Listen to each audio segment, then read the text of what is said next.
इस गांव का नाम चंबल है। चंबल में हर साल किसी न किसी अमावस्या की रात को एक बच्चा पिछले 18 सालों से गायब हो रहा है। कितना भी रखवाली करे, कुछ भी करे, कौन कब कैसे उठा ले जा रहा है ये अब तक कोई नहीं जान पाया है।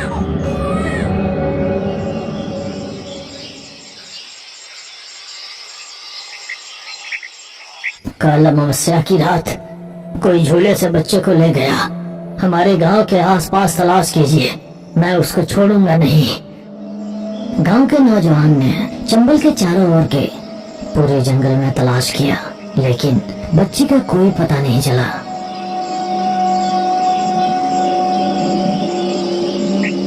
कुछ दिनों बाद गांव के मुखिया के लड़के मोहन को ढूंढते हुए संजीव दौड़ता हुआ आया। अरे मोहन, तेरी माँ सीढ़ियों से उतरते उतरते फिसल कर गिर पड़ी, जल्दी आ। दोनों घर जाकर देखने पर माँ बिस्तर पर पड़ी थी। जान का कोई खतरा नहीं है, लेकिन सिर पर चोट लगने के कारण उसकी आंखों की रोशनी चली गई। उन्होंने कितने ही डॉक्टरों को दिखाया, उनकी आंखों की रोशनी वापस नहीं आई। कुछ दिनों बाद भैरव स्वामी नाम के एक साधु चंबल से सटे जंगल के त्रिशूल पहाड़ी से आए और मां की परीक्षा कर इनकी दृष्टि वापस आ सकती है, लेकिन थोड़ा मुश्किल है। कितना भी कठिन कार्य हो स्वामी, बोलिए, मैं करूंगा। जंगल में त्रिशूल पहाड़ी पार कर 4 दिनों की यात्रा करने पर मायावन पहुंचोगे। वहाँ एक तरह की चिड़ियों की चहचहाहट सुनाई देती है। ध्यान से देखने पर आपको एक छोटा सा मंडप मिलेगा। उस मंडप के ऊपर एक स्फटिक पत्थर मिलेगा। चांद की रोशनी उस पत्थर पर पड़ते ही उसकी रोशनी चारों ओर जगमगाएगी। उस स्फटिक की रोशनी पड़े चिड़िया के घोंसले की लकड़ियां लानी होगी। संजीव, तुम मेरे आने तक मेरे माँ पिताजी का ध्यान रखना। ऐसा कहकर भैरव स्वामी के बताए हुए मायावन की तरफ अकेले ही चला गया। पर्वत पहाड़ियों को पार कर जंगल के मार्ग की कठिनाइयों को सहन करते हुए बड़ी मुश्किल से उस पक्षी के घोंसले की लकड़ियां प्राप्त कर उसे अपनी कमर में बांधकर वापस रवाना हुआ। ज्यादा थकान की वजह से वो रास्ता भटक कर कहीं चला जा रहा था। कितना चलने पर भी जंगल में ही भटक रहा था। वो चलता ही जा रहा था, पर उसे गांव का रास्ता नहीं मिला। आते समय मुझे ये तालाब दिखाई नहीं दिया, इसका मतलब मैं रास्ता भटक गया हूँ। चारों ओर देख रहा था। दूर पहाड़ी पर एक छोटे से घर में एक दीपक जलता हुआ दिखाई दिया। घर का दरवाजा खटखटाने पर एक बूढ़ी दादी ने दरवाजा खोला। दादी, मैं रास्ता भूलकर यहाँ आया हूँ। चंबल के लिए किस ओर जाना है? चंबल के लिए यहाँ से 1 दिन का रास्ता है। वो जो दूर पहाड़ी देख रहे हो उसी के पार चंबल है। ठीक है दादी, मैं चलता हूँ। ऐसा कहकर चले जा रहे मोहन को रोककर, बहुत कमजोर हो गए हो बेटा, आज रात हमारे घर सो जाओ। अंदर आओ बेटा, सुबह होते ही चले जाना। दादी के घर में जाकर देखने पर एक खूबसूरत लड़की है, एक अप्सरा जैसी खूबसूरत लड़की। दादी ने भरपेट भोजन खिलाया।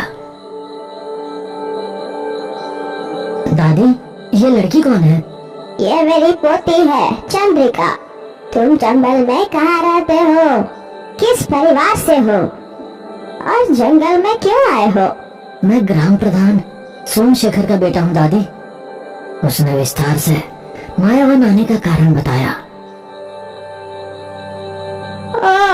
तो तुम सोमेश्वर राव के बेटे हो। तुम्हारे पिता की बहन वसुंधरा देवी कैसी है वो? उनकी बेटी कैसी है? उनकी बेटी का नाम क्या था? ओह, तो आप मेरी बुआ को जानती हो? मेरी साली का नाम संध्या रानी है। अच्छा नाम है संध्या। उनकी शादी कब हो रही है?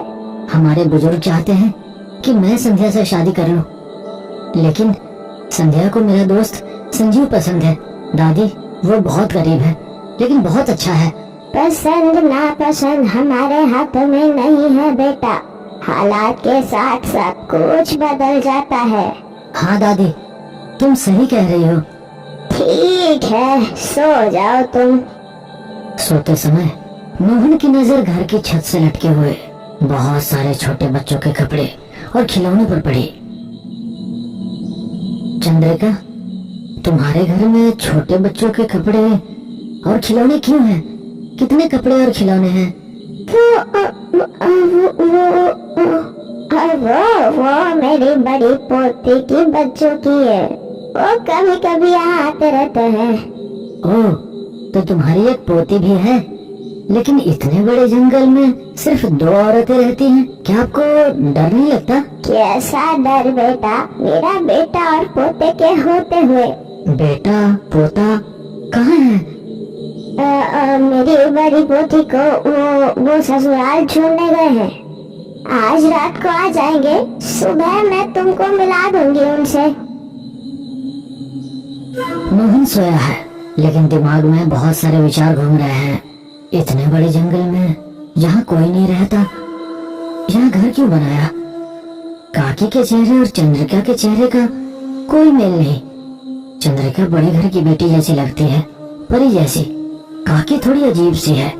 बच्चों के पुराने कपड़े और खिलौने छत से लटके हुए हैं। बेटा और पोता है ऐसा बता रही है, लेकिन इस घर में पुरुषों के रहने का कोई चिन्ह दिखाई नहीं देता। अजीब लग रहा है। पहली नजर में चंद्रिका से प्यार हो गया। क्या मैं इतना भाग्यशाली हूँ कि मुझे वो पत्नी के रूप में मिले? ऐसा सोचते हुए मोहन सो गया। सपने में एक भयंकर कुत्ता भौंक रहा है।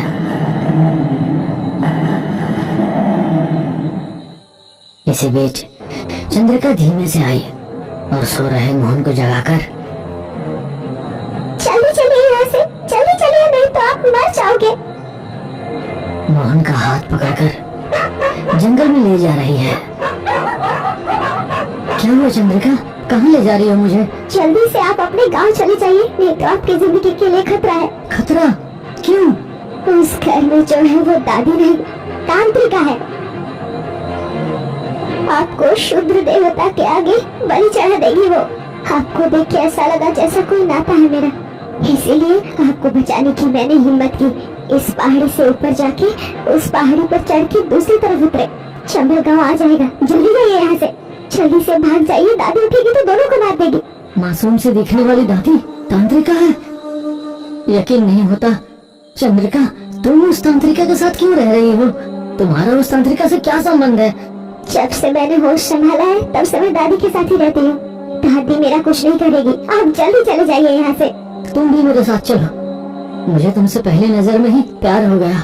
मेरे साथ चलो, मुझसे शादी कर लो। मोहन के बार बार विनती करने पर वो इनकार न कर सकी और मोहन के साथ चंबल के लिए निकल गई।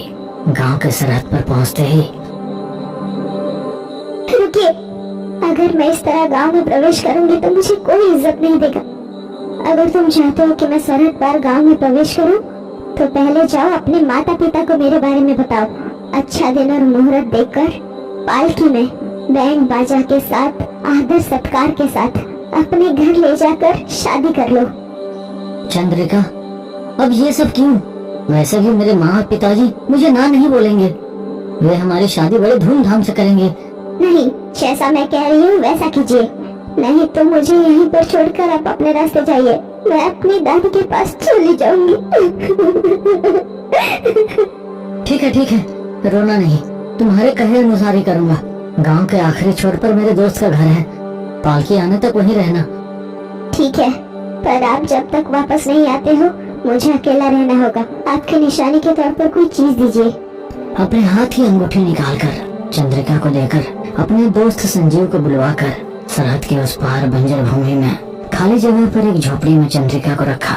संजीव को सारी बात बताकर, संजीव तुम जाकर शास्त्री जी से चंद्रिका को हमारे घर ले जाने के लिए अच्छा दिन और अच्छा मुहूर्त निकलवाना, पालकी बैंड बाजा का इंतजाम करना।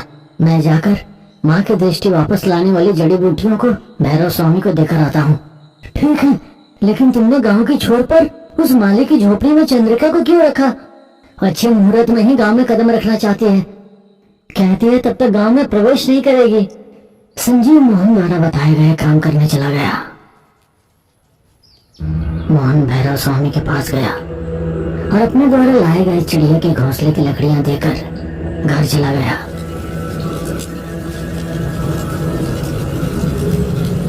अगले दिन सुबह सुबह भैरव स्वामी ने उस लकड़ियों से बनाए गए भस्म को माँ की आंखों पर मिलने पर माँ की दृष्टि वापस आ गई। सभी बहुत खुश हुए। बेटा तुम्हारे अच्छे दिन शुरू हो गए हैं। अगर तुम हाँ कर दो तो संध्या और तुम्हारी शादी करवा देंगे। माँ, मुझे तुमसे कुछ कहना है। मोहन, तुम्हारी माँ की दृष्टि अभी ठीक हुई है। उन्हें कुछ दिनों के लिए आराम की आवश्यकता है। ठीक है स्वामी। स्वामी, हमारे गांव के बच्चे गायब हो रहे हैं। उसका भी आपको कोई हल निकालना होगा। बहुत जल्द ये समस्या भी हल हो जाएगी। भैरव स्वामी के कारण चंद्रिका के बारे में अपनी माँ को नहीं बता सका। मोहन गांव के बाहरी इलाके में जाकर झोपड़ी में देखने पर वहां चंद्रिका नहीं थी। घबराते हुए वो इधर उधर देखते हुए ढूंढ रहा था। वहां वसुंधरा देवी के घर एक ज्योतिष बुढ़िया आई और बोली, मैं आपको बताऊंगी, जो हुआ बताऊंगी, जो होने वाला है बताऊंगी। पहाड़ी देवी की कसम, कोया देवता की कसम, मैं आपको बताऊंगी। कब होगी शादी, कौन है दूल्हा, वो भी बताऊंगी। ज्योतिष बुढ़िया की बात सुनकर संध्या घर से बाहर निकली।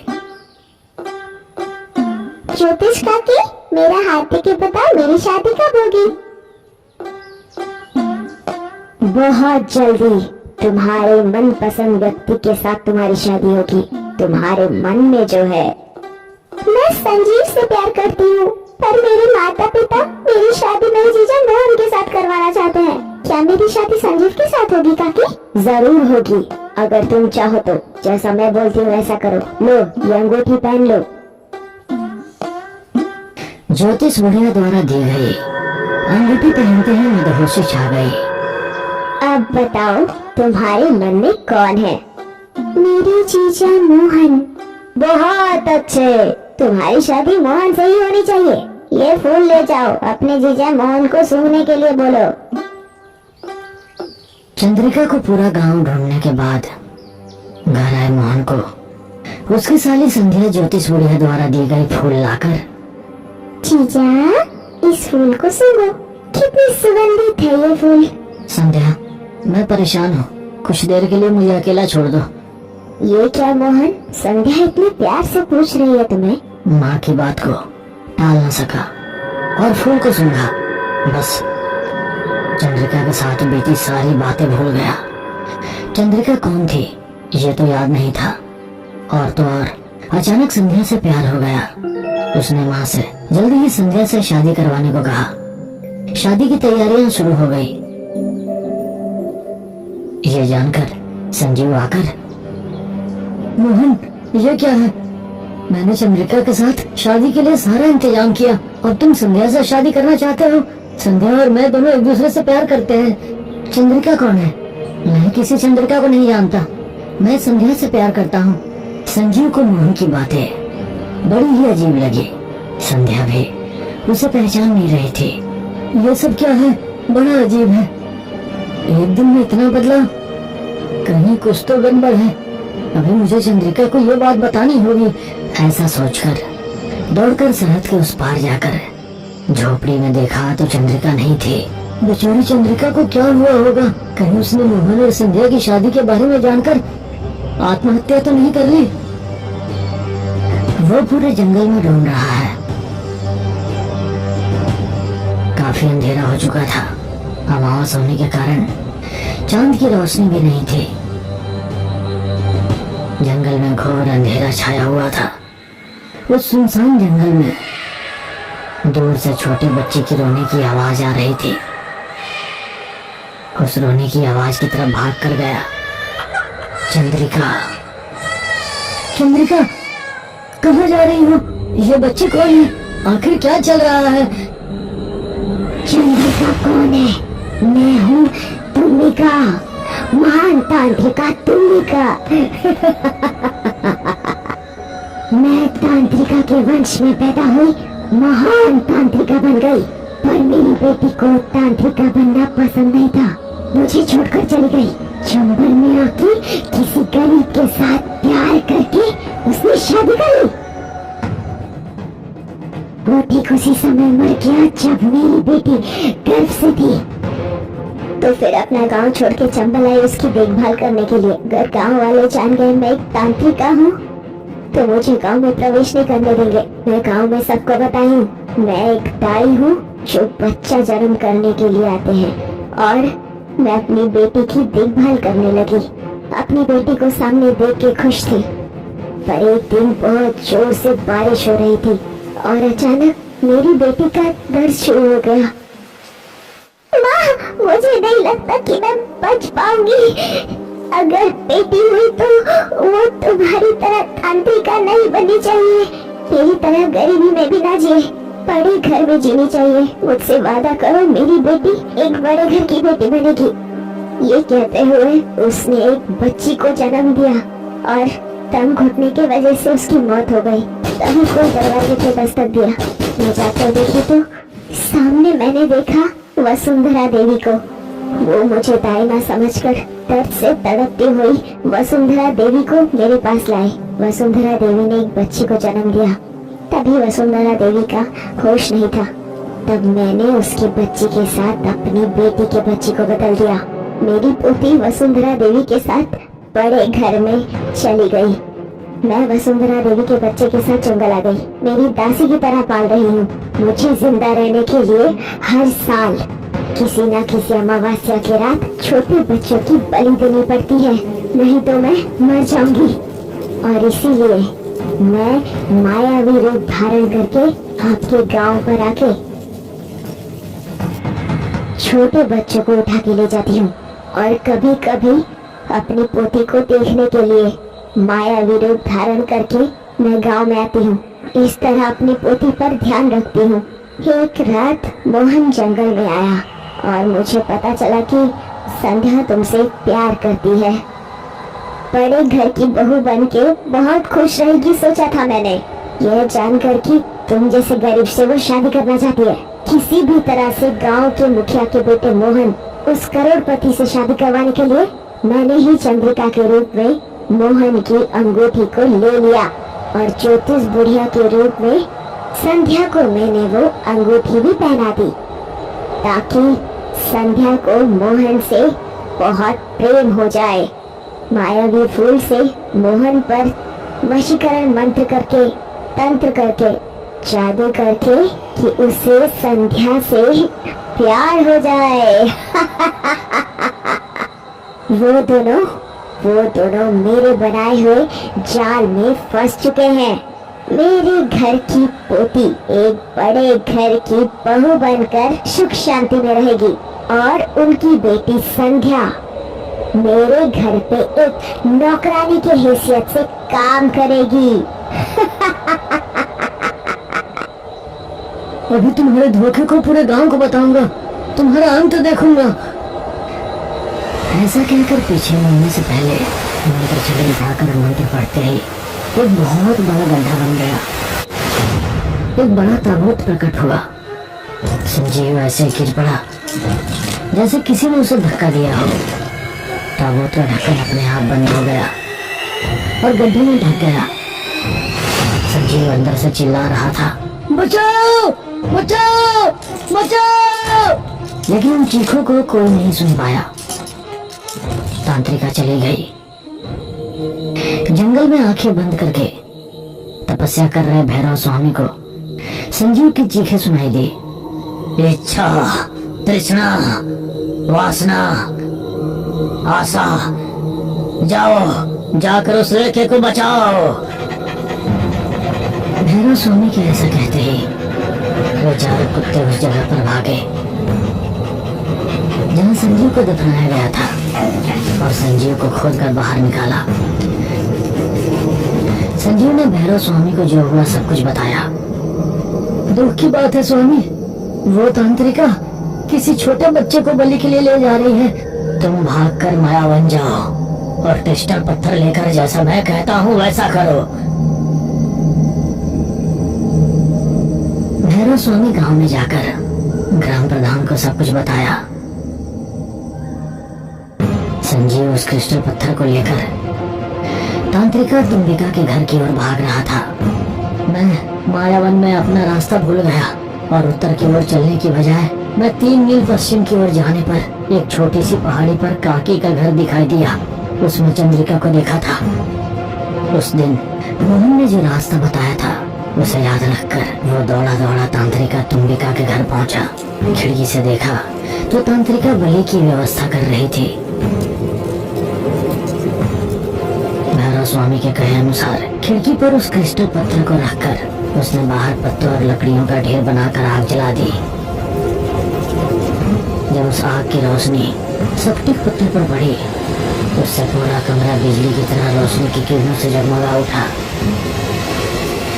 जब ये किरणें पड़ी तो तांत्रिका के पूरे शरीर पर आग के लगते पूरा शरीर बनकर वहीं के वहीं भस्म होकर मर गई। उस कमरे में कुत्ते के रूप में मौजूद चंद्रिका अपने असली रूप में आ गई। उसी दिन मोहन बताना चाहती थी पर दादी ने मुझे कुत्तों जैसा बना दिया है। जब भैरव स्वामी संध्या के हाथ की अंगूठी निकालकर और मोहन पर जादू का पानी छिड़कते ही दोनों तांत्रिका के मन वशीकरण तंत्र से मुक्त हो जाते हैं और उन्हें सब कुछ याद आ जाता है।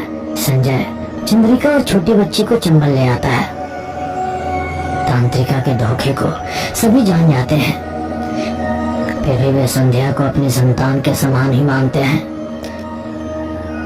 संध्या के साथ संजीव का चंद्रिका के साथ मोहन की शादी बड़ी धूमधाम से हुई। छोटे बच्चों को उठाकर ले जाने वाली तांत्रिका के मारे जाने पर गांव के सभी लोगों ने खुशी मनाई।